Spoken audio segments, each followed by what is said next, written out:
If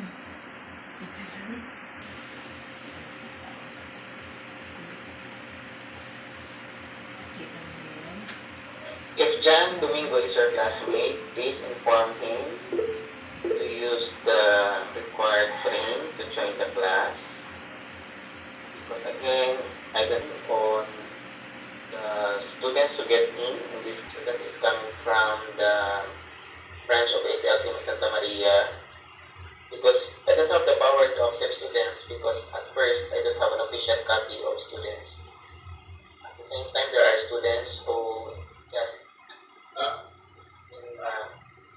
I guess this is the first meeting of ACLC. I encourage you to wear your badge or frame. Now, if you would like to use this frame, I suggest that you need to create another account, and that is only exclusive for school-related activities. And at the time you join the class, you can use that account. Thank you.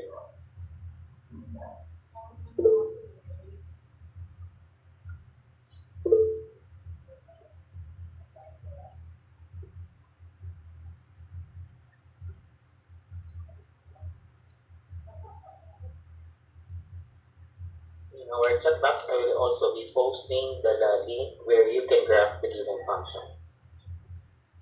Again, I posted at 10:13 the second link, the link for our attendance for this week, our second meeting.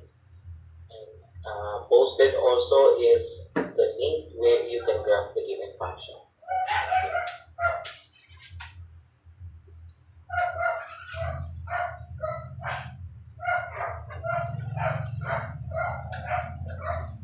You can now browse the graph. At the time that I instructed you to graph the given equation or function, you can see how the graph looks like, the behavior of the graph, the trend of the graph. To determine if the graph is an odd or even function, you're going to determine if the graph is linear, quadratic, polynomial, rational, exponential,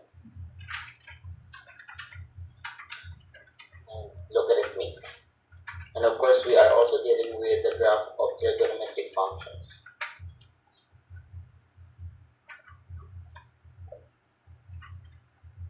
So we may now explore the graph or the site where you can graph the function at https www.desmos.com/calculator. Thank you.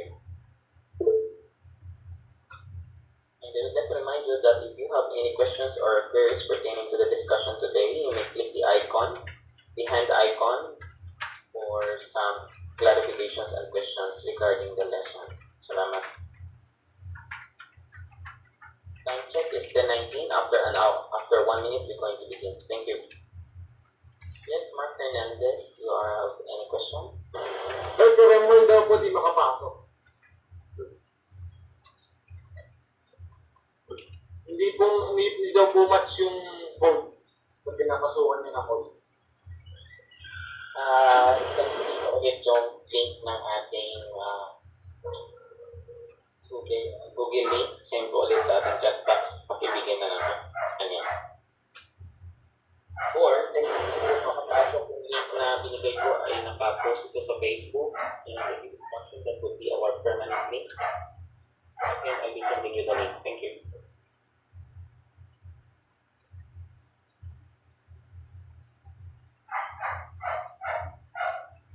I guess 10 minutes or 20 minutes allotted for accepting students in the classroom is enough, so that we will not consume the time for the teacher to discuss for an hour. So that is also one of the reasons why we begin at 10:20, because some students will just simply in after 10 or about 10:20 in the middle of the class discussion. So to make sure that all in my class, that's why we begin at 10:20. Hindi ko naman nanakawin yung oras nyo, kaya na ako nag-extend after.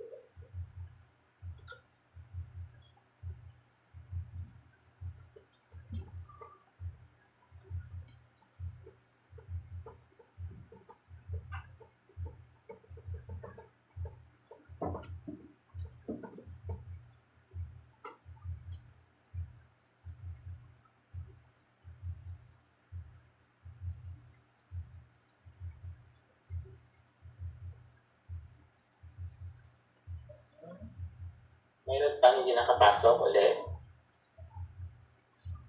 Update sa kaklase in let us check the attendance. Check na lang doon sa ating sa mga latecomers. I-click na lang yung link ng ating attendance.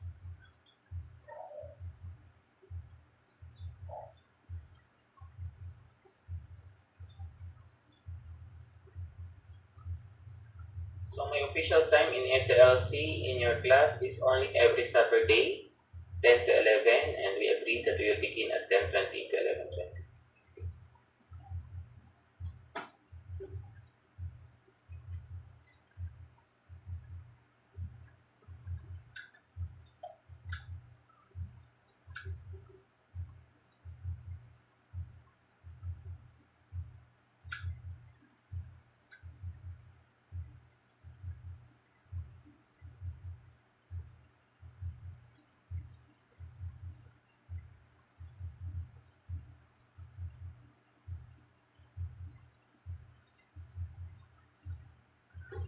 So, sa mga latecomers, meron tayong Google Classroom. Sa Google Classroom natin, doon yung ma-access yung ating soft copy ng Module 1 or Week 1. Para sa mga hindi pa naka-join, you may ask your classmates about our Google Classroom link.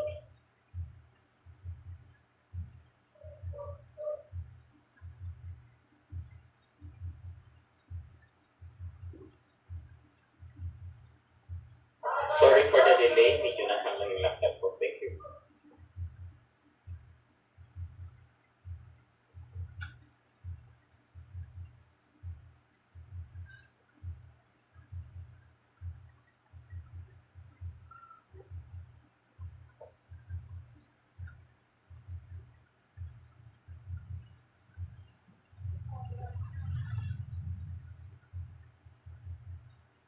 Pakisabi kay Frances Marcelo na nag-in siya, pakiayos mo na yung profile. Thank you.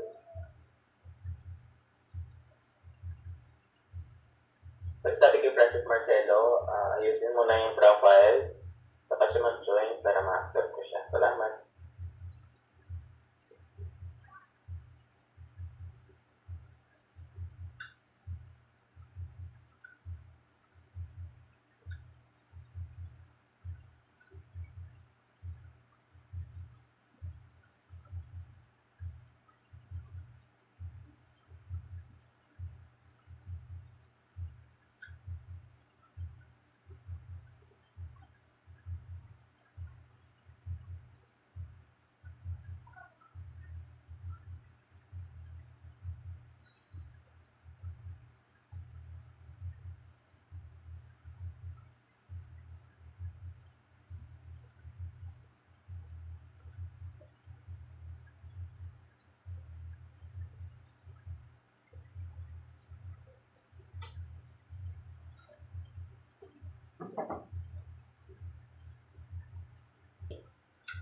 Okay, sir. Okay, please unmute your microphone. Sino to? Joy Cortez, sir. Joy Cortez, good morning. Pwede mo ba kami bigyan ng idea o background? Nag-inopen mo yung portal. Salamat. So, wait lang sir, nag-loading pa yung portal bro. Pwede ka mag-share screen ng portal para makita namin lahat. Nasa iPad ko kasi naka-Google Meet ako sir, tapos computer yung portal ko. Sige, sige, ikaw muna. Sige. Thank you.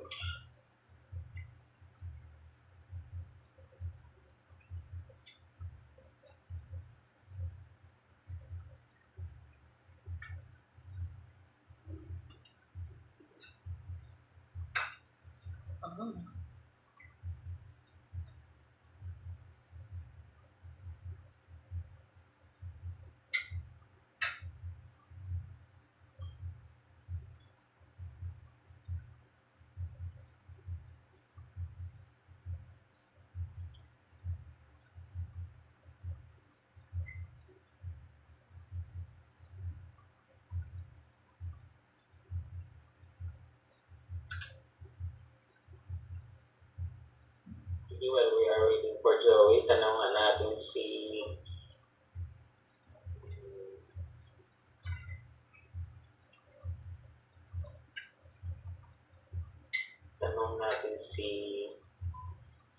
Jana Garcia. Jana, good morning.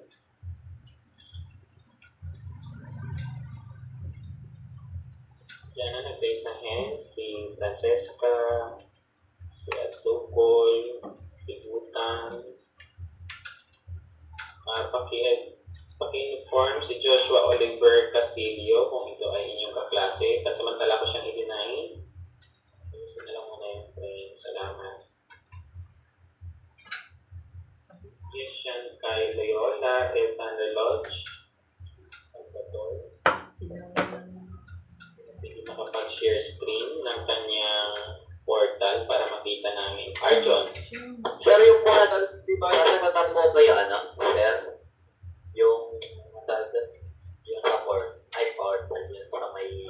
Si Arjon ba ito nagsasalita, Arjon? Apo, sir. Yun, pwede ba i-share screen mo sa amin yung portal para makita namin? Ano po yun yung sa element po ba? Oo. Ito po. Pwede ma-share screen ka ha? Thank you.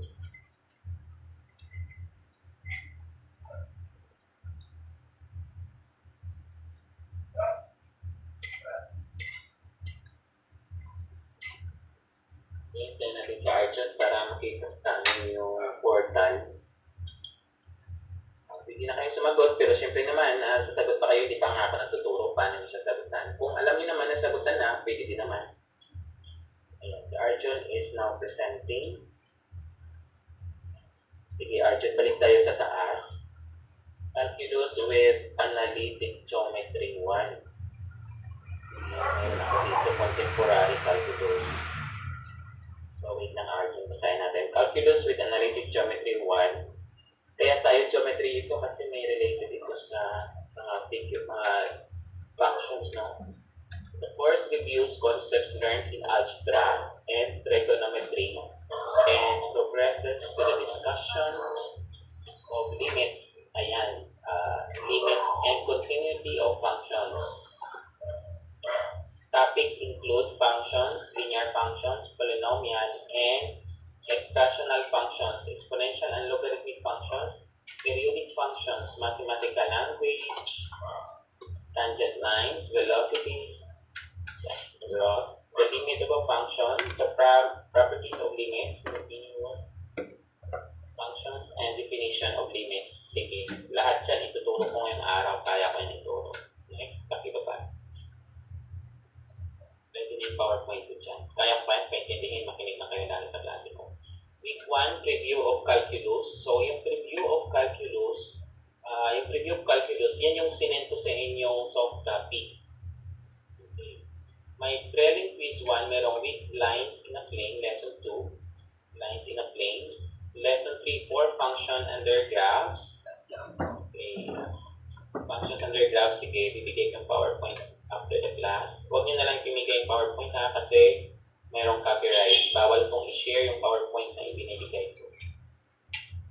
Prelim exam na sa week 5. So, week 2 pa lang tayo ngayon, ano? So, yung week 1, open mo nga yung prelim quiz 1. Wait lang, sa quiz 1 muna tayo.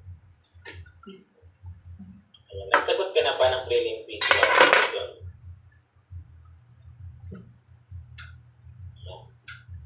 Di ba po, sir?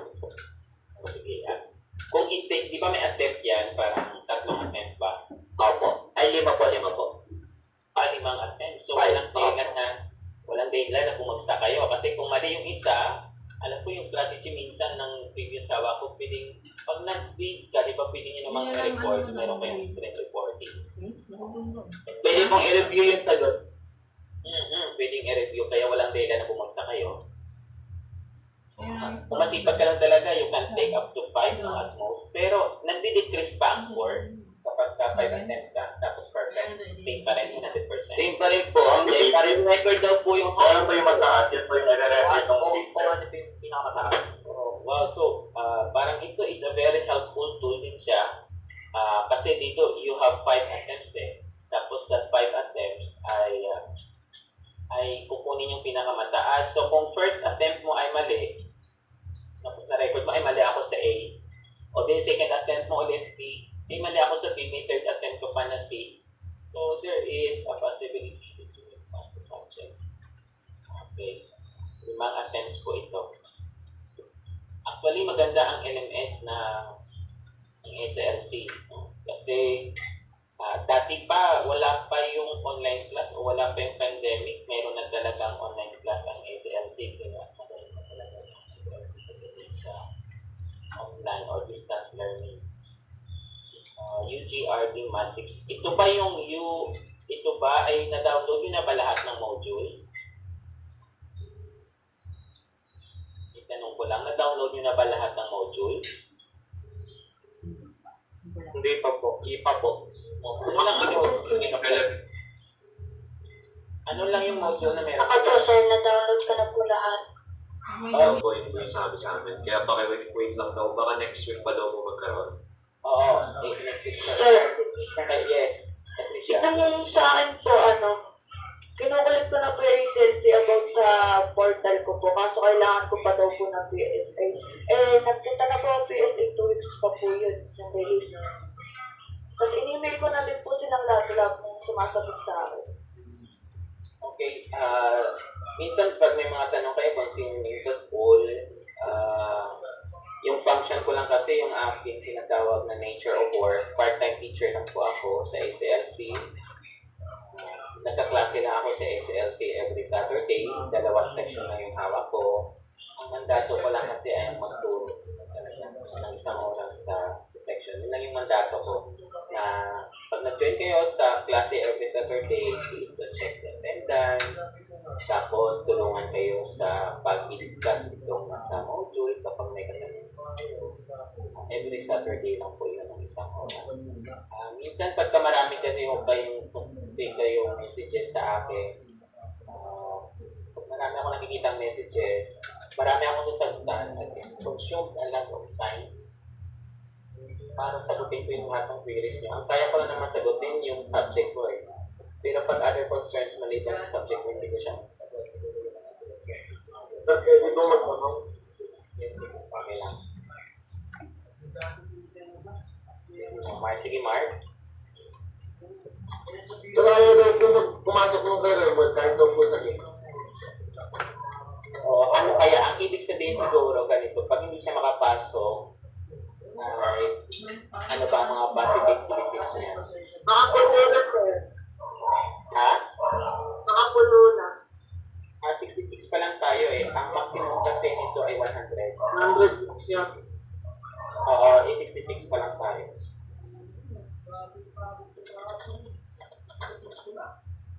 Wait lang ha, medyo yung laptop ko ay problema pa o tagal.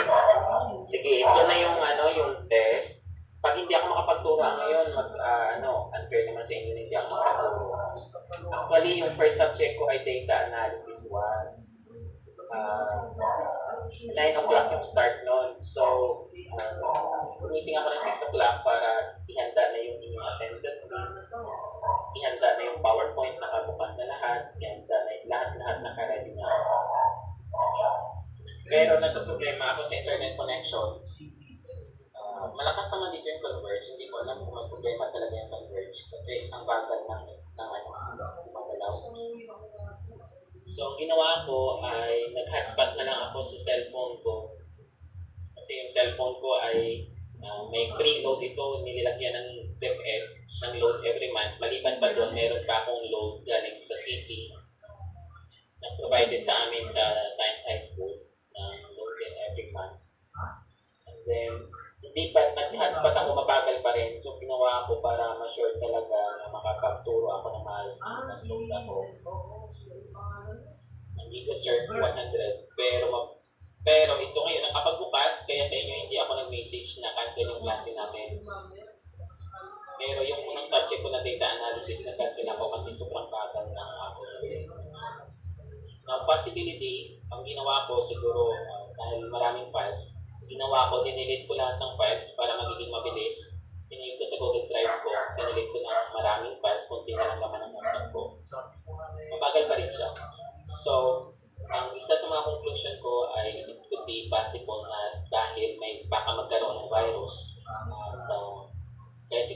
kaninang ano nito, naging black na lang siya ngayon ng aking Google Meet natin naka-black. Kaya kung napapansin nyo, gumagamit na ako ngayon ng cellphone. So, baka virus ito. Or, baka mahina lang yung smart. Or, baka mahina dito sa ano yung Converge.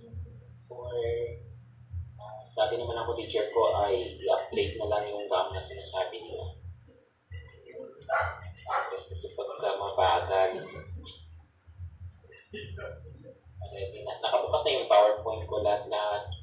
Dami kasing nakabukas sa akin yung graphing online, tapos yung Google Classroom, tapos yung ating Gmeet, tapos yung aking Facebook to update your attendance.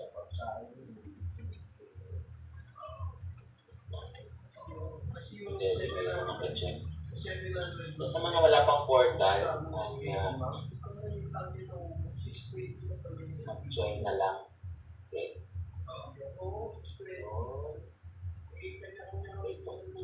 Bagal yung internet po. It's already 10:42 na. I consume 22 minutes na ng klase.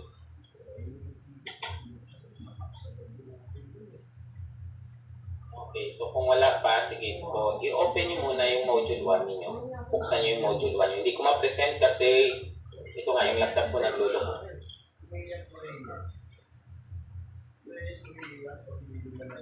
Okay, open yung module 1 para kung wala ka pang module, punta ka dun sa Google Classroom natin, nandoon naka-upload yung module 1 kung wala ka pang access sa portal para kahit paano ay may idea ka. Inform si Jari Micah Sapuyan. Tinay ko siya muna, paayos na lang yung kanyang frame. Salamat. Actually, kung ayaw mo talaga mag-train, magamit itong frame, in-encourage na kita na gumawa ng panibagong account at gamitin yung frame kasi for security. Napansin ko before, di ba, nasa 30 lang tayo, ngayon nasa 70 plus na. So, hindi ko alam kung ilan pa yung batang papasok dito at hindi ako sure kung yung batang tinatanggap ko ay officially enrolled. O baka naman ay nag-join na siya pero let's say for example, may account pa siya, hindi pa siya officially enrolled. Pero dahil alam niya na yung tawag nito, Google Meet na i-share sa kanya ng kaklase, kaya nag-join siya. So, baka mamaya makipag-usap ako kung ilan yung mga officialist na meron ako dito. Kasi kapag mabagal kasi ako kapag halimbawa may nag-join na bata, siguraduhin ko na yung bata, estudyante ko din. Tingnan ko pa sa listahan ko, parang time consuming. Halimbawa, in the middle of the class, hindi ko naman pwedeng i-decline yung bata kasi karapatan yung matuto sa klase ko. Hindi ko naman siya pwedeng i-decline, no? Nawawalan siya ng karapatan para matuto. Pero paano ko masigurado na yung tinanggap ko ay estudyante natin dahil na iniiwasan natin na makapasok yung estudyante hindi naman siya estudyante at baka biglang mag-present na kung ano-ano during na yan yung mga dapat naintindihan nyo sa akin. Siguro madali lang naman gumamit ng frame. Kung ayaw mo talaga mag-frame sa Facebook kasi syempre pag pinalitan mo yung profile picture mo sa Facebook, or ito naman kasi ay Google Meet, yung profile na gagamitin mo dito, hindi naman Facebook, pwede naman yung profile mo sa Google, kasi yung Google. Pagka nag-join kayo, mabilis sa akin mag-accept kahit hindi ko natitingnan, alam naman ninyo na hindi naman na aking kayang memorize lahat ng estudyante. Sa isang iglap lang, kailangan ko pang tumingin sa attendance. At mayroong mga estudyante na ngayon ang nag-join, unfair naman sa inyo na puro naman nagsasalita, wala naman kayo nakikita. Talagang, kung titignan nyo kasi, napaklak lang yung laptop ko.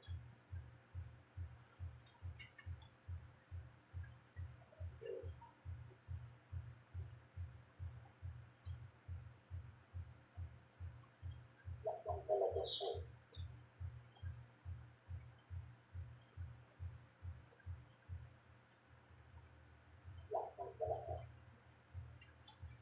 Pero yung laptop niyo po ba yung mabasa? O pareho po?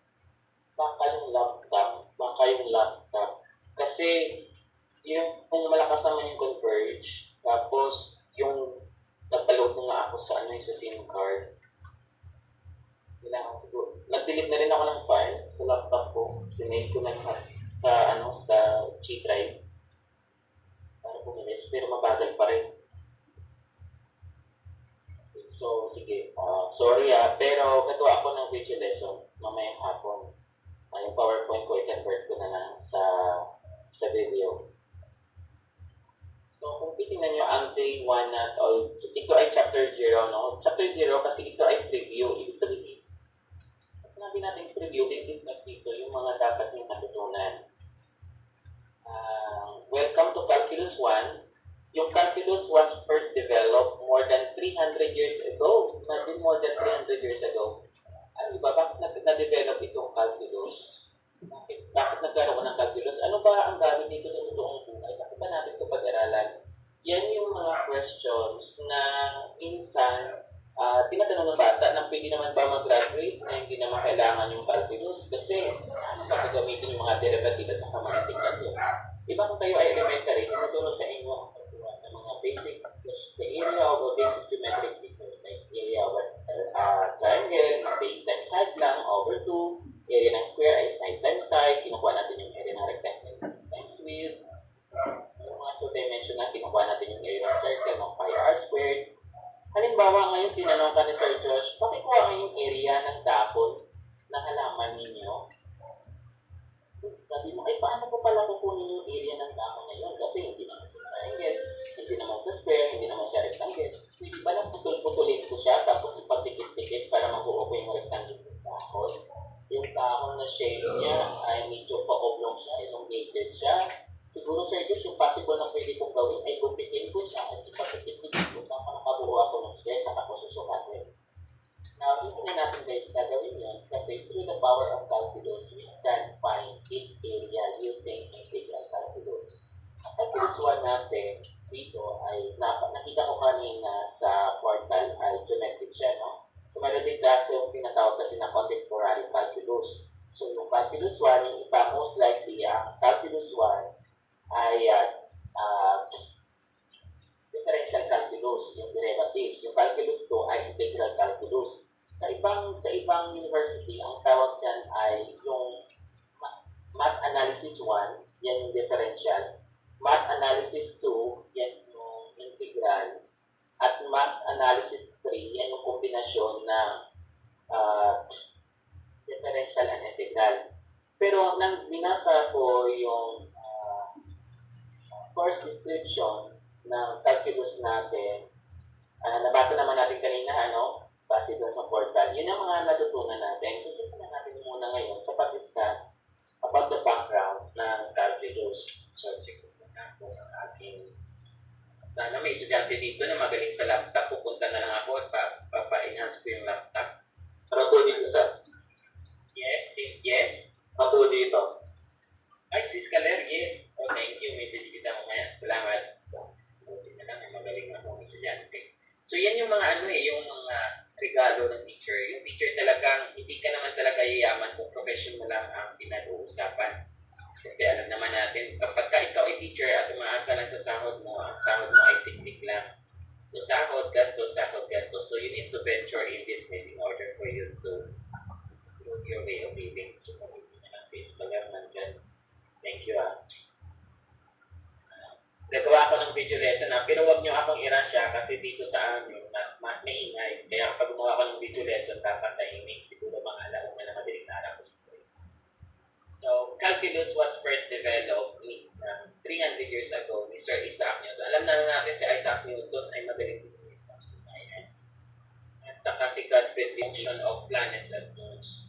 Alam naman natin na biruin mo, pinag-aralan ito yung planets at moons. Meron kaming estudyante na biruin mo, magiging malaking tulong sa iyo kapag magaling ka sa math. Meron kaming estudyante na contest na compete sa ibang bansa. Ang kanyang study is about graph theory. So sa graph theory yan, nag-compete sa ibang bansa. Ngayon lang kulang ng suporta ng Pilipinas kasi hindi naman nagsali siya sinatawag na mathematics investigation kasi di ba merong science investigation. Ngayon, nag-DepEd, nag-open na ng tinatawag natin ng mathematics investigation. At nag-present siya sa ibang bansa at alam mo ba, nananalo siya, dala niya ang bansang China kasi suportado siya ng China at sumali siya doon. At dahil sa kanyang research study na yun, na ipangalan sa kanya isa sa mga minor planets. So, pinangalanan yung planet na si Kinis. So, Siya ngayon ay nasa MIT or Massachusetts Institute of Technology, third year, one of the top university in the whole world. Nandun siya, nakapasok siya doon. Okay? So, sa MIT siya. So, malaking tulong na magaling ka sa math. Actually, pag magaling ka sa math, may pera. Actually. Maraming nagpapatutor, di ba? Sa tutor, pwede kang makapagturo. Lalo na sa calculus, no? Pwede kang mag-post. Sana ma-develop ko sa inyo ang pagiging magaling sa math. So, alam ko naman na kaya niya. Kaya ko kayong turuan. Sorry, medyo nakang talaga naka-open na yung aking hindi ko ulit may pwede. Sorry talaga, hindi ko ito gusto. Excited ako magtuyo ngayong araw.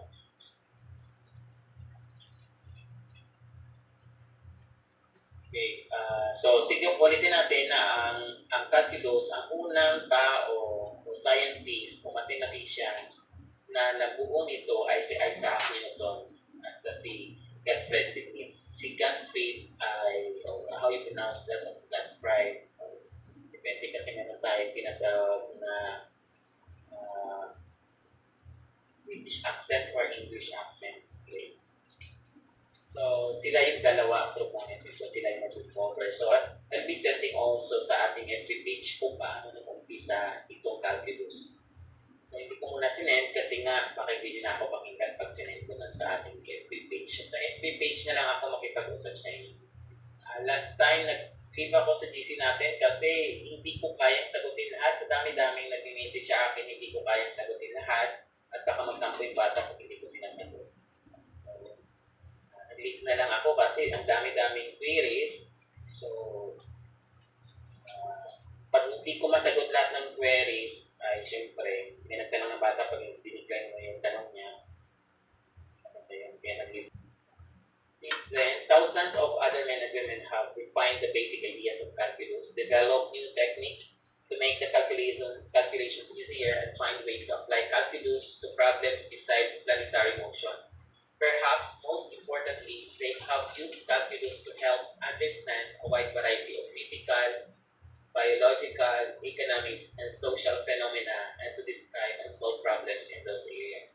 Na-develop itong calculus dahil sa maraming problema na nag-arise. At dahil sa mga problema na nag-arise na iyon, ay na-discover kung paano i-treat yung problem na Isaac. The discovery, the development, and application of opportunity to share in the achievement. Actually, kung papipiliin ako, anong gusto kong ituro, calculus or general mathematics, mas madaling ituro yung calculus. Kasi sa calculus, nandun na yung formula. Nandun na yung formula, i-apply mo na lang yung formula. Kumana na yung aking. So, you need to be concerned enough to work to master calculus and confident enough to keep going when you don't understand something. Teacher every Saturday is to help you assist in the subject. Kasi nandun lahat sa portal, meron na kayong module, may sasagot na kayo. Pero nandito ako para tulungan kayo kung may mga concepts kayo hindi na yun. So, part of the beauty of calculus is that it is based on a few very simple ideas that these simple ideas can help us understand, describe, and solve problems in a variety of fields. So, sa subject natin ito, the main ideas is to continue to talk throughout this problem, the problem of tangent lines and areas. Alam naman natin pag sinabi natin tangent line. Patricia, nung ikaw ay nag-aaral, ano ang pagkaalala mo pag sinabing tangent line? Nakakalimutan ko na po, sir. Kailangan Okay, ko na sir. refresh. Sige, thank you. Kasi ano na kayo, actually dito kasi meron tayong 4th year, mayroong 3rd year, 2nd year, 1st year, at iba-ibang section, iba-ibang courses. Sige, thank you, Patricia. I really appreciate your honesty. Sino may idea what we mean by tangent line?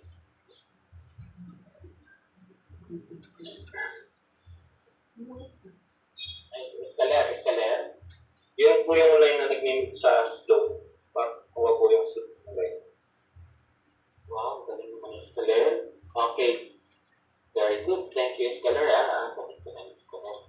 So, pag sinabi natin tangent line, pag sinabi natin tangent line, siyempre, pag sinabi natin line, din na siya. Pag sinabing tangent, siya yung linya na tinatch niya yung ibang figure at one point lang. Okay. So pag sinabi natin one point, pag sinabi kasi natin point, so di ba? Halimbawa, mayroon kang square, tapos may sa square, di ba mayroon siyang 4 sides. Sa 4 sides ng square, may linya nag-touch sa isang point lang na bahagi. So, yun yung tinatawag na tangent line. When you say tangent line, it is a line that touches the graph at exactly one point. Siya yung linya na binangga niya yung isang graph sa isang point lamang. Kaya siya tinatawag na tangent line. Okay, so makikita niyo yung tangent line sa inyong output. Okay, tangent line dyan. Okay, siguro naka-open siya ng mobile. Sana naka-open kayo para masundan niyo ako. Sorry ulit humingi ako na kasi ayaw talaga. Ito na nagkapag-join na ako, makapag-share.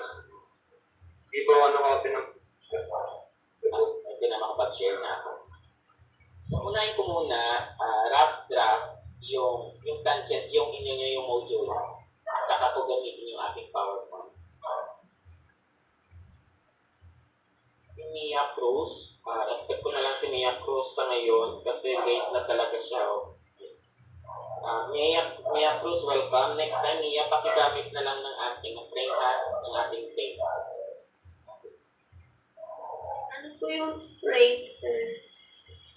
Punta ka sa Facebook page natin, nandun yung frame, yung badge, yung para pag may profile picture kayo. Balik ba dito tayo para ito ang purpose natin ay ma-identify ko na ako pumapasok sa akin na estudyante ko. So ito, sections, we're going to review about lines, functions, combinations of functions, contains review materials which you need to recall before the beginning of calculus. So ito po muna talaga ang dapat nating pag-aralan. The emphasis in this section is on material and skills you will need to succeed in calculus, usually with these courses. But the emphasis on use of this material in these sections may be different than these courses. So section 5, mathematical language. Dito, sa mathematical language, ang ituturo ko sa inyo dito ay logic. No? So, logic po ang pag-aralan natin dyan. Discuss a few key mathematical phrases. It considers the use of meaning, the equivalent forms. It will be difficult to understand the meaning and subtleties of calculus if you don't understand how these phrases are used and why they mean. So, dito sa preview ng calculus to basic problems, in calculus can be thought of an attempt, a historical successful attempt to solve two fundamental problems. So, yung attempt talaga, yung unang attempt, bakit tayo nagkaroon ng calculus, ay para i-solve yung dalawang fundamental problems. In this section, you will start to examine geometric forms of those two problems and some very simple ways to attempt to solve them. At first, the problems themselves may not appear very interesting or useful, and the methods for solving them may seem crude. But these simple problems and methods have led to one of the most beautiful, powerful, and useful creations. So, ito talaga ang umpisa ng calculus. So, tingnan natin na basahin natin. Please read. Bago ako gumamit ng slide, siyempre dapat ma-discuss muna yung nasa module nyo. Yung module nyo ay gawin ko siyang simplified na ituro sa PowerPoint. Alia Grande, pakibasa, suppose, go. Suppose, narinig po ba ako? Sir? Yes, okay. Okay, Onjo. Suppose we have the graph of a function y is equal to fx, and we want to find the equation of the line which is tangent to the graph at a particular point. P on the graph, figure 1, we will give a precise definition of tangent in section 1.0. For now, think of the tangent line as the line which touches the curve at the point P and stays close to the graph of y is equal to fx near P. We know that the point... Wait lang. Ang basa dyan ay y is equal to f of x. Y is equal to f of x. O ang tawag dyan ay f, the value of f at x. Or ang tawag dyan ay f of x. Or y as a function of x. O pakibasa ulit. Sige, ito na lang para hindi ka malito ang basa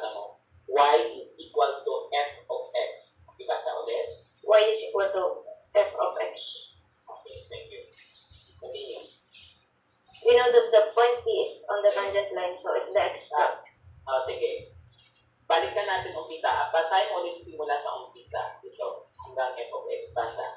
Suppose we have the graph of a function y is equal to f of x. Stop. And we have Okay, stop muna, stop. Okay. So, suppose we have the graph of a function y is equal to f of x. Pag sinabi natin function kasi, ang function, importante na mapangalanan natin yung function. So, yung y ay pwede natin pangalanan, si y pwede natin palitan ng f of x. Diba yung f of x, ibig sabihin kasi yung y natin ay nakadepende sa value ng x.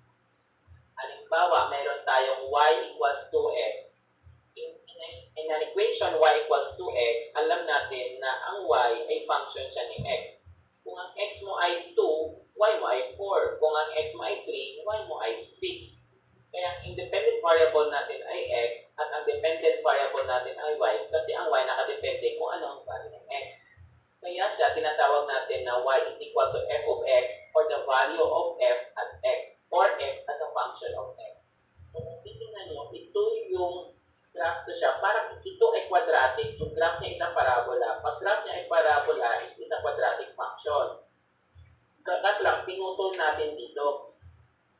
So, itong blue na to, ito siya yung graph ng y equals f of x. Tingnan nyo yung blue. Yung blue ay nagre-represent siya ng graph ng y is equal to f of x. At kung mapapansin nyo, parang it is a parabola that opens upward. Pero pinutulan natin banda dito. Okay? So, meaning to say, if this is a parabola that opens upward, the value of your a is positive because a quadratic function is in the form x squared plus bx plus c, where a, b, and c are constants. So, continue. And we want go. And we want to find the equation of the line which is tangent to the graph at a particular point. Okay. So, ang gusto natin dito alamin, yung red. Yung red natin dito ay tinatawag nating tangent line. Yung red line ay tinatawag nating tangent line. Bakit siya yung tangent line? Kasi ang graph natin yung blue. Pinangga niya si blue at one point. At that point ay color shaded black. So, si red at saka si blue, nag-touch sila dito sa one point shaded by black. Okay, ito yung black na kung saan nag-touch sila. So, ngayon, kung ito ay function siya, si A mo ay, let's say for example, this is the x-axis. And we represent A as the value of your x. Let's say, pwede ito ay 5, pwede ito ay 6, pwede ito ay 8. So, yung A natin, nagre-represent siya ng x-coordinate. Diba? Pag ordered pair, meron tayong x, y. So, ang unang number represent as x. So, ngayon, itong number na to na nagre-represent sa x ay pangalanan natin A. Diba? Kung mayroon tayong function at si x ay pinalitan natin ng a, itong x na ito, y equals f of x. Kung si x ay palitan natin ng a, magiging f of a si y mo. Kaya ito si y mo ay f of a. Nakikita niyo itong f of a. Kasi diba, yung function natin ay y is equal to f of x. Kung ang x natin ay palitan natin of the function, tandaan natin yung function ay y is equal to f of x. Ito yung graph ng function na y equals f of x, yung 2. If the x coordinate of q is p, so ibig sabihin space, and the location in space is presented using what we call ordered pair. So when we say ordered pair, it is written in a particular order wherein the first coordinate is what we call the x coordinate or abscissa.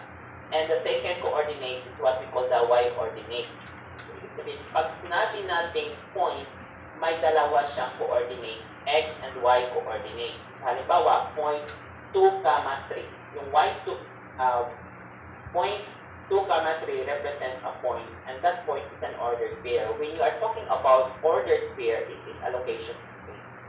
Kaya nga minsan, diba, sa navigation, sa mga barko, malalaman natin yung location, hinahanap natin yung coordinates niya. So, just hindi namin naintindihan kasi parang ano lang ang turo mo, naka-PDF. Module ko kasi pinipresent ko. After ng module, gagamitan ko siya ng PowerPoint. Para na-discuss yung nasa module. Okay. So, dito, sabi dito, let's simply pick a second point, say Q yung point natin. So, may dalawa na tayong points, point P and point Q. The graph of the function y equals f of x. So, kumuha tayo ng dalawang points sa graph na ito. Wala na nang buhay. Thank you. Thank you so much. Okay na ngayon? Kailan okay na yung audio ko? Okay lang po, sir. Salamat. Okay naman po. Okay naman po. Salamat. Okay. So, may dalawa na tayong points, P and Q, of the function. Tandaan natin yung function ay y is equal to f of x. Ito yung graph ng function na y equals f of x, yung q. If the x coordinate of q is p, so if this is presented using what we call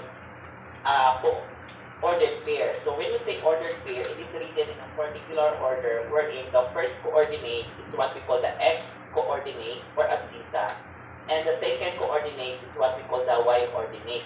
So, ibig sabihin, pag sinabi nating point, may dalawa siyang coordinates, x and y coordinates. So, halimbawa, point 2, 3. Yung y2, point 2, 3 represents a point, and that point is an ordered pair. When you are talking about ordered pair, it is allocation of space. Kaya nga minsan, di ba, sa navigation, sa mga barko, malalaman natin yung location, hinahanap natin yung coordinates niya.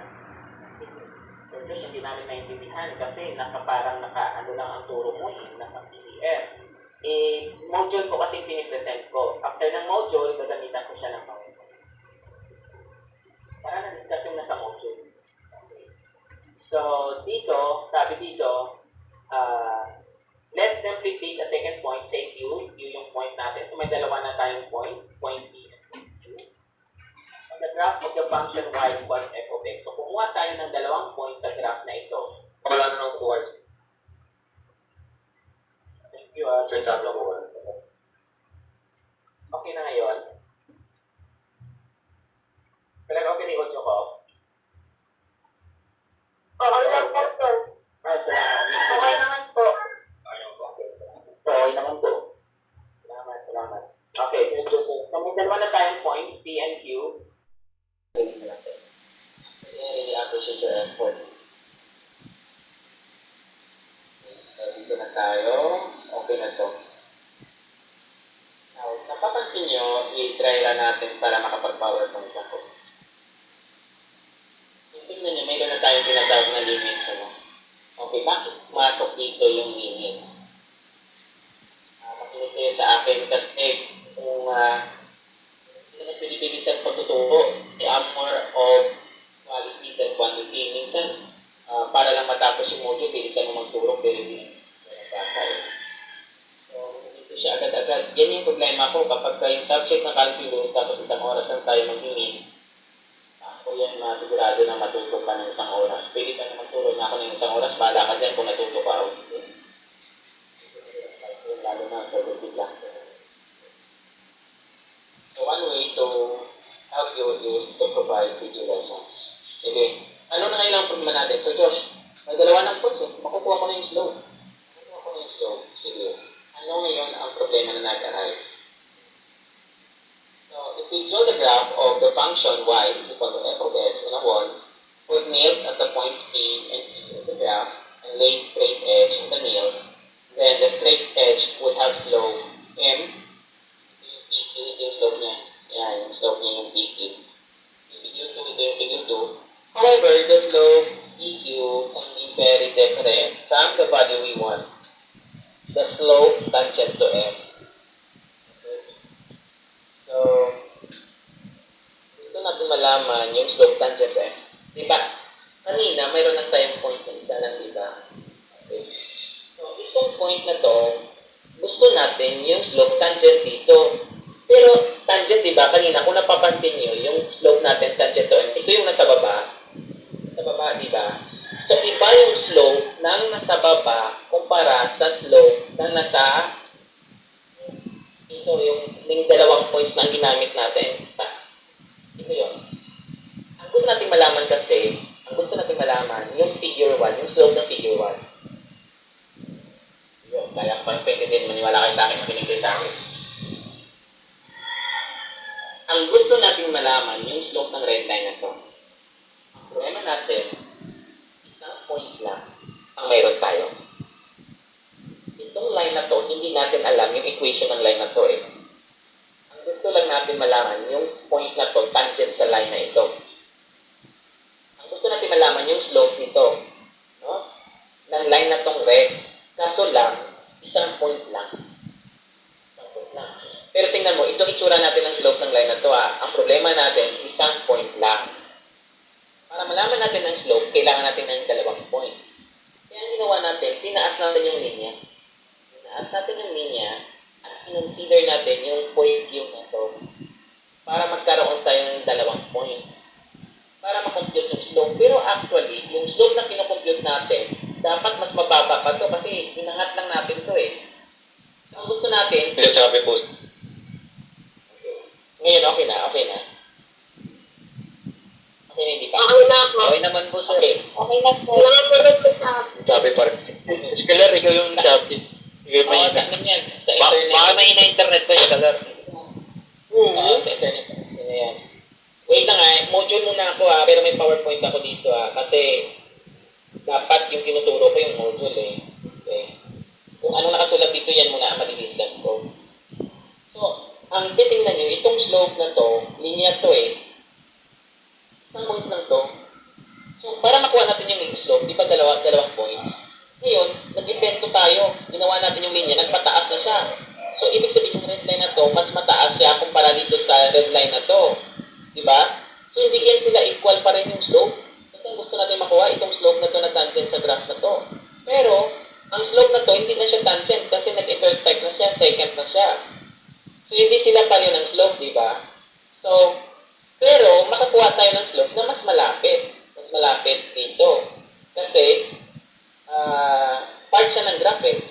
Ang objective natin, itong point na to, liliitan pa natin ng liliitan, ibaba natin itong Q, ibaba para dumikit siya sa P. Kasi kung ang point Q na to ay pababa ka ng palapit sa P, magiging ganito na yung linya mo. At yung linya mo na to, makukuha natin yung slope. Kasi ang objective natin, yung slope na tangent sa linyang itong blue. Ngayon, yung slope nito kasi hindi siya tangent sa blue, secant siya kasi binangga niya yung graph sa dalawang points. So, yun nga yung idea ng calculus. Okay, ang idea kasi ng calculus, alam niyo ba? So, kailangan lang naman natin makompute yung slope. Tama yung sagot ng escalar kanina. Na kailangan natin ng dalawang points. Kaya ginawa natin, yung linyang red ay tinaas natin at binangga pa sa isang point na Q. Pero kapag kinumpute natin yung slope na to, close lang siya sa slope na gusto natin makuha.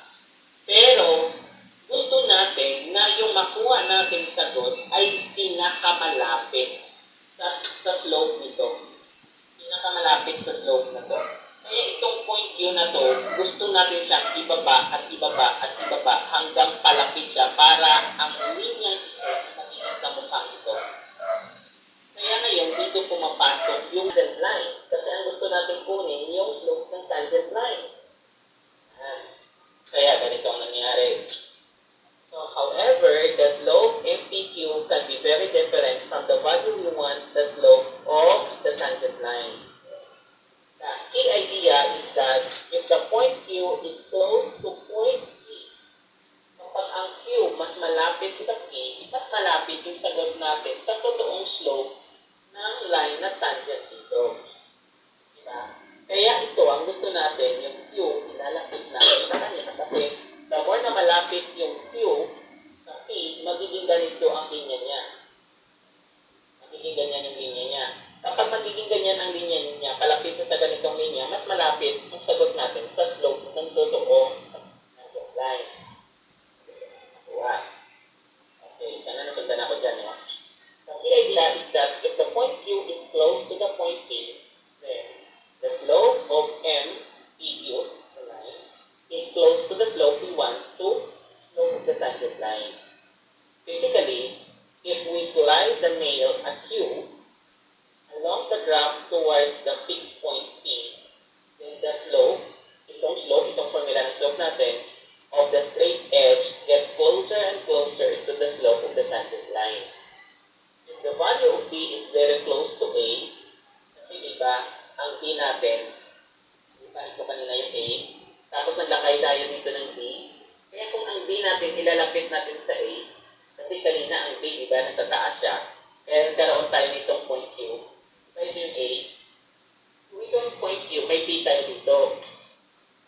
So yung B natin, yung X natin, di ba, yung X natin, di ba ang X natin dito ay numero? Pero yung numero, hindi natin alam ng numero, kaya gumamit ang tayo ng symbol na nagre-represent siya ng numero ng X coordinate. At gumamit tayo ng B na nagre-represent ng X coordinate. Yung B natin ay nasa kanan ng A. So, kung si B natin, ilapit natin ang ilapit kay A, magiging yung tangent line natin, magiging malapit kay A, magiging ganito yung tsura niya. At kapag malapit siya kay A, ang makukompute natin slope nitong tangent line ay mas malapit sa totoong sagot. Okay? Mas malapit sa totoong sagot. So, the straight edge is closer and closer to the slope of tangent of line. If the value of B is very close to A, then the point Q is very close to P. And the value of the line PQ is very close to the value of the tangent line. Rather than refacing walls with graphs and nails, we can calculate. So, and examine the values of M, the slope of line PQ, as P gets closer and closer to A. We say that the slope of the tangent line is the limiting value of the segment, the slope of segment PQ, as P gets very close to A, and we write this. The slope of the tangent line is equal to, paano ito siya basahin? Makinig po tayong lahat. F of B minus F of A all over B minus A as B approaches A. Yun. So, basahin natin ulit. The slope of the tangent line is equal to the limit of F of B minus F of A all over B minus A as B approaches A. So, ang basa dyan sa arrow line na yan ay approaches. So, ulitin natin ha. The slope of the tangent line is equal to the limit of F of B minus F of A all over B minus A as B approaches A. Subukan nga natin si Levi. Levi, please unmute your microphone. Pakibasa nga. The slope of the tangent line is equal to, start.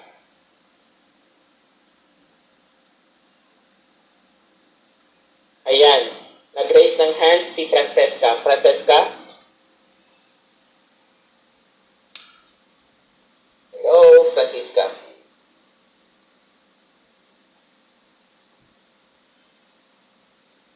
Francisca, you are raising your hand. Oh, Escaler. Sige. The slope of the tangent is equal to the limit of F of B minus F of A over B minus A. Okay. Okay, thank you, Escalera. Ayusin ko lang ang konsepto na madalas naririnig ko sa bata. Ang basa dyan ay F of B minus F of A. Hindi ka pwede gumamit ng over. Kasi pag binasa mo siya as F of B minus F of A, yung over mo para lang kay F of A, hindi masasama si F of B. Kaya ang basa dyan dapat the slope of the tangent line is equal to the limit of F of B minus F of A all over para masama si F of B. Kasi kapag ka F of B minus F of A over lang, mag-over ka lang doon kay F of A, hindi mo masasama over si F of B. Kaya dapat ang word na gagamitin mo ay all over. Sige, ulit. Thank you pakiulit nga ulit, Escalar. The slope of the tangent line is equal to the limit of F of B minus F of A all over B minus A as B reaches it. Wow, galing. As B reaches A, pwede din yun. Or as B approaches A. Very good. Okay. Very good. O, sana lahat na marunong magbasa. Baka naman dumaan sa calculus, hindi ka marunong magbasa ng limits. Remember, marami tayong limits. Kukunin natin yung limits ng mga rational function, polynomial function, logarithmic function. Dapat marunong tayo magbasa ng limits. Hindi pwedeng pumasa ka sa calculus na hindi marunong magbasa. Sir, pwede po pa ulit, last na. Sige, thank you. Sige, really appreciate Mira Dapat Shinji ba to? Thank you, Shinji, the gesture of Shinji I really appreciate because it only shows that the student is very much willing to learn. Okay? So, gusto ko yung mga estudyanteng nagtatanong kasi nagpapakita lang ito na kapag ang bata ay nagtatanong, nagpapakita ito na ang bata ay gustong matuto. Okay? Shinji, ulitin ko, ha? Okay. Ang M sub tan yan, di ba? Yung M sub tan. Kaya pinangalanan natin siyang sub, yung numero o yung word na nilalagay, subscript tawag doon, di ba? Kapag exponent, superscript. So, tandaan nyo, kapag sa taas, superscript. Kapag sa baba, subscript. So, yung sa taas na superscript ay pinangalanan nating exponent. So, yung the slope, kasi ang slope nga, sabi natin, mula na nag-aral tayo ng grade 7, may slope na tayo. Ang slope natin, ang ginagamit natin na formula sa slope ay M. Wherein, gas-gas na si M, no? Si M lagi nagre-represent ng slope. M is equal to y sub 2 minus y sub 1 all over x sub 2 minus x sub 1. Pero dahil college na tayo, we use A at saka f of A sa dalawang point, saka B, saka f of B. Kaya nagiging f of b, si y sub 2, minus f of a, si y sub 1, tapos si x sub 2 natin ay b, at si e ay y sub 1.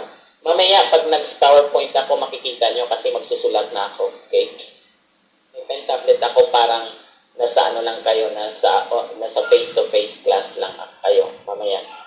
So lang ulitin ko ulit, ayaw ko na ang bawat detalye na sa module nyo ay hindi ko maituturo. Kaya ako ay module-based. So, basahin ko ulit para kay Shinji at sa mga hindi pa nakakasusunod. So, alam natin na yung slope nito is referring to the slope of the tangent line.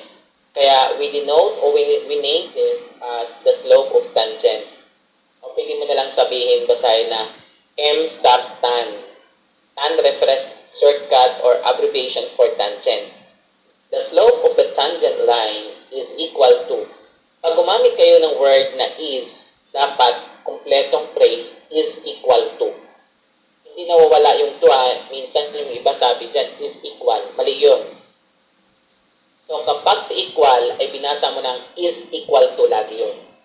Magkadikit yun na walang maiiwan. Tatlong words is equal to. Kung hindi ka gumamit ng is na linking verb, yung equal sign babasahin mo as equals. Basahin ko siya ngayon sa dalawang pamamaraan. The slope of tangent line is equal to the limit of f of b minus f of a all over b minus a as b approaches a. Sabi nga ni Escaler, as b reaches a. Or pwede mo siyang basahin as the slope of tangent line equals the limit of f of b minus f of a all over b less a as b approaches a. Remember yung minus natin, gas-gas na yan. Huwag niyo palaging gamitin yung minus. Nagsiselos na yung less, less than, diminished, decreased, subtracted from. Kaya pag nagturo kayo sa mga kapatid nyo, huwag laging minus. Kasi pagka problem solving at ginamit yung, diba, b minus a. Yung b minus a, pwede mo siyang isulat as, or basahin as, a less than b. Pwede rin b less a. Pwede rin b diminished by a. Pwede rin a subtracted from b. Kasi, pwede rin the difference of b and a. Para yung bata, para kayo, may variations ng phrases na ang tinutukoy pala ng a subtracted from b, b diminished by a, b less a less than b, the difference of b and a, ay ibig sabihin pala nun ay b minus a. Kasi minsan pag problem solving, pag binago na yung phrase, ginamit na a less than b, ay ano yung a less than? Minsan yung iba, ang ginagamit pa yung inequality.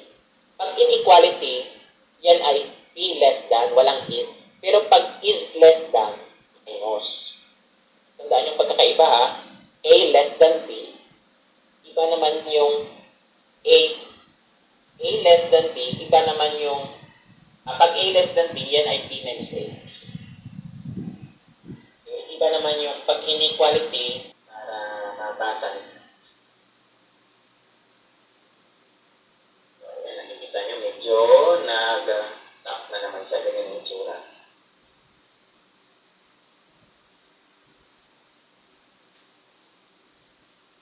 May naririnig ba kang nagtuturo?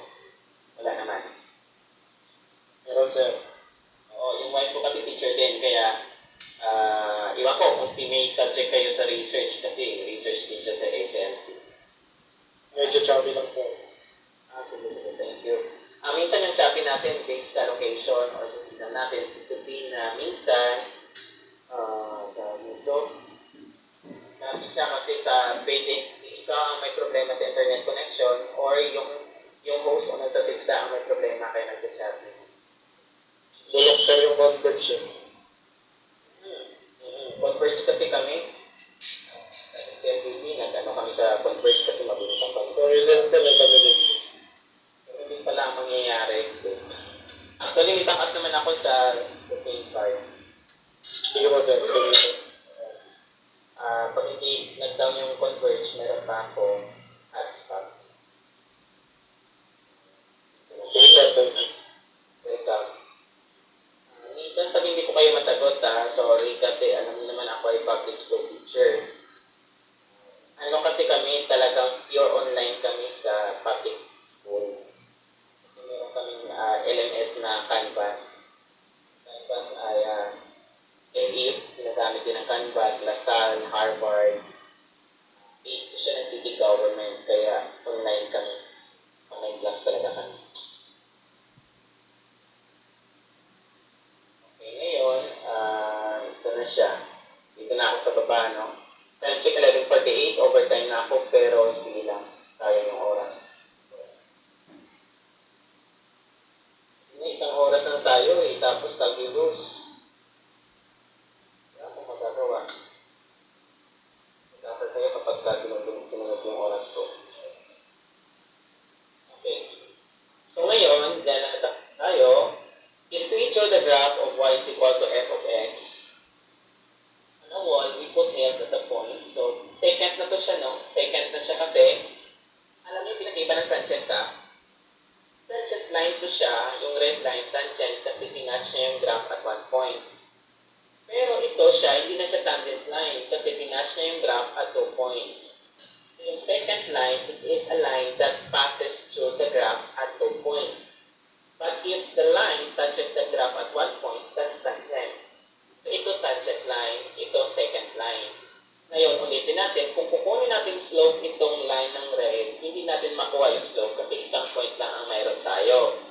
Kaya, natutunan natin nang nag-aaral tayo ng slope na dapat at least 2 points para makakuha tayo ng slope. Kaya ginawa natin, instead na tangent line, gumawa tayo ng second line para may dalawa tayong points. Para at least, kung mayroon na tayong 2 points, makukuha natin yung slope. Ngayon, ang gusto natin kunin na slope kasi yung slope ng tangent line, hindi yung slope ng second line. Kaya, kapag kinuha natin yung slope nito, may slope na tayo, hindi siya actual na value nitong tangent line na slope. Kaya ang gagawin natin ngayon, ilalapit natin yung point Q, palapit ng palapit kay P.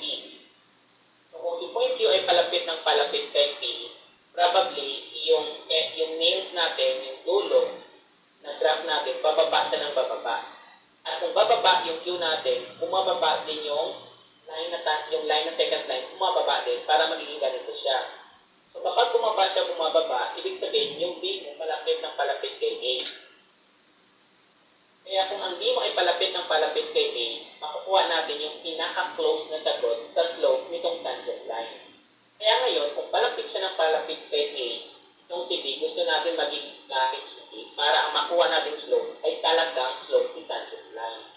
Kaya pumapasok ngayon yung tinatawag natin limits. So ano ang limit natin? Ano ang limit ng B habang papalapit siya kay A? Kasi ayaw natin na sumobra siya kay A kasi hindi na siya tangent. Pagka sumobra siya kay A kasi pwedeng matamaan niya itong dulong part na nasa kaliwa ng point P. Kaya ang gusto lang natin, ang limit niya lang, hindi siya lalapit kay A. Kasi kung paglalapit siya kay A, point siya. Ang gusto lang natin, lumapit si A kay A. Hindi pwede na diretsong pupunta siya kay A. Kasi kung pumunta siya kay A si B, siya na rin yung point B. Iisang point na sila. So, kaya kinukuha natin yung limit ng B hanggang ma-approach na si A. Si A. Okay. So, yan yung pumapasok yung konsepto ng calculus. Yung calculus, tinuturo mo na yung limits. Halimbawa ito. Preview lang natin, no? So, dito sa preview na yun, dito pumapasok yung given derivatives. Yan. Halimbawa, ito na yung sinasabi ko sa inyo, no? Yung second problem natin ay kukunin natin yung area ng dahon. So, just paano yan? Area ng dahon yan. Kaya dito, mayroon siya, ang dahon nilagay natin sa Cartesian plane. Halimbawa, ito, kukunin din natin yung area from A to B. So, ito siya yung line, itong blue line. So, kukunin lang natin yung area bounded by the curve y is equal f of x and the x-axis from A to B. Ganun. So, alam ko, tinuro ko to sa third year to siya, Math Analysis 3. Pag Math Analysis 3, siguro wala kayo unit niya ng Math Analysis 3 kasi tinuro ko to sa Math Major 4th year. 4th year Math Major in Math sa PLB, Pamantasan ng Lungsod ng Valenzuela. Ito, kinukuha namin yung area nito, bounded to the curve. So, siyempre, kapag ka mabilis kayo, ituturo ko nito sa inyo para advance tayo. Ito, integration, kaya dito pumapasok yung integral. So, kasi sa integral, may lower limit up to the upper limit. So, yan, ito sa yung torus na sinasabi natin, kinukuha din natin yung area nito, o yung volume rather. So, yung donut is an example of torus na tinatawag natin, TORUS. Kinukuha din natin, ito, unifying limits. Two-sided limits tayo, mayroon tayong one-sided limits, may two-sided limits. Huwag kayong mag-alala, kaya kung ituro niya ng maintindihan. Extension of the main problems, ito siya, yung mga problems. Pero again, this is day 0 or preview pa lang ito. Preview pa lang. Yan yung mga preview. Okay. Ibig sabihin, bawal nyo itong sagutan kasi hindi nyo pa itong sasagutan. Ito yung mga coverage ng mga lessons natin. Ito yung mga coverage kasi hindi naman natin matutunan agad ito sa isang oras lang lahat. So, lahat, kumbaga, ito yung mga coverage na dapat nating matutunan. So, sa mga wala pang module, pwede kayong sumali sa Google Classroom at naka-upload doon ang module. Time check. 11:54, so sobrang overtime na ako. Isisend ko na lang yung PowerPoint ko sa Google Classroom natin. Marami po tayo ng trigonometry. Meron, part nun, trigonometry sa dulo. May limits ng trigonometric function din. Nandito, ito yun. Yan, nabanggit dito. Meron pa rin trigonometric function. Kasama. Okay. Ito, tangent lines, oh. Di ba pag sinabing tangent secant, ay part na siya ng trigonometric function. Ano ba yung trigonometric function? Sine, cosine, tangent, cotangent, secant, and cosecant. So that's why we have an application of trigonometric function. Sige, i-share screen ko lang saglit yung ating PowerPoint presentation. Gusto ko pang magturo, kaso lang kayo lang iniisip ko. Sa mga latecomers, baka hindi pa kayo nakapag-attendance, mag-attendance na. Yung attendance natin, pwede kayo mag-create sa chat box. Magbabasa mo na ako, yes, may tanong si... May tanong. Sa mga, again, ulitin ko, sa gusto mag-leave, okay lang, hindi po kayo pinipilit. Francesca, wala na. Si Mia Cruz. Mia, may tanong ka. Sir, ano po yung module? Yung module, ito yung pinipresent ko sa inyo. Ayan po yung... Oo, ito yung pinipresent ko sa inyo. Ito yung dapat access niyo sa portal. Ito yung dapat yung madadownload nyo. Since wala pa kayo niyan, ay ako na ang magbibigay sa Google Classroom natin. Sa attendance, sir. Attendance, sige. Mag-send ako ulit ng attendance link. Kung hindi ka naka-join, dapat pakiusap na lang sa classmate mo yung link ng attendance na sa chat box natin. Kasi dito sa laptop ko nag-hang siya. Kaya Hindi ko ma-open yung attendance sa Google Form. Alam siya. So, patulong ka sa kaklase mo na naibigay sa iyo yung link. Or hindi mo ba makita sa chat box? Ayan, si Russell. Thank you, Russell Santos. Thank you po. Sinend na ni Russell yung link. Huwag kayong mag-leave na hindi nag-attendance kasi yung attendance nyo ay isi-send ko sa teacher nyo para mo-monitor yung mga pumasok ngayon sa Calculus 1. Again, gagawa ako ng video lesson kahit natatagal ng oras. Ang mga maigpit kong ipinagbabawal ang pamimigay ng aking PowerPoint. Sa iba, hindi ko po yan pinapayagan. Kasi po ang ating PowerPoint ay may copyright. So, hindi po kayo pinapayagan na gamitin ito sa iba pang pamamaraan. Yung PowerPoint, gamitin para sa inyong sariling pag-aaral. Hindi po pwede pamigay na walang paintulot mula sa akin. Salamat po. So, di ba tayo mag-picture? Sige. Pwede ba mag-picture? Or i-open yung camera? Sige po, sir. Kasi hindi lahat. Pag-screenshot na lang. Maraming salamat. At yung na-picture mo, kanina kasi nag-picture ako, mag-picture ka, isend mo sa akin para professors, lahat ng professors sa lahat ng branches, meron kaming group chat. Halimbawa, Calculus 1, nag-klase ako. So, ipopost ko doon yung nyo. Calculus 1, tapos yung picture mo. Tapos, sinisend ko rin yung attendance nyo, dina-download ko siya sa Excel. Tapos, ina-edit, inaayos, tapos sinisend yung attendance. So, doon sa attendance, mayroong sinusulat kung anong branch para isusort ko siya according sa branch. Para pag nag-send, alam na agad ng kung anong branch ang nakapasok. Ilang start ang nakapasok sa branch na yan. Medyo gusto ko mag-PowerPoint at gusto ko pa magturo, pero overtime na talaga ako, 12 o'clock na. So that will be all for today. Yung iba wala pang LMS, hindi pa naman kailangan sumagot, pero available na yung mga sasagutan. Ingat kayo palagi. Mag-upload ako ng video lessons sa lesson natin para sa inyong basis or reference sa pag-aaral. Maraming salamat. Have a nice day and happy weekend. Bye.